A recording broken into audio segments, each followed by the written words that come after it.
Kung nagsasawa ka na sa puro prito na lang na pagkain, try mo na lang tong cabbage rolls na mas pinasarapan itong soy garlic sauce.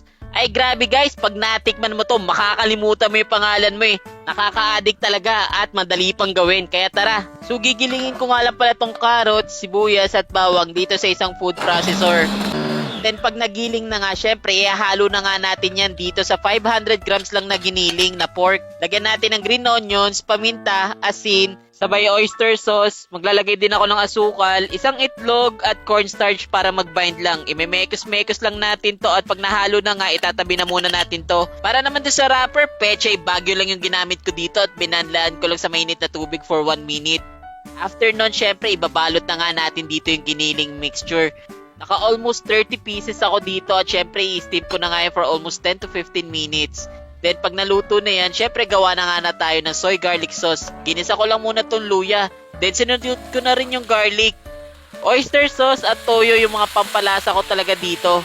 Maglalagay lang din ako ng tubig dito para hindi masyadong maalat. Asukal para medyo matamis at syempre maglalagay tayo dito ng pampalapot which is yung slurry.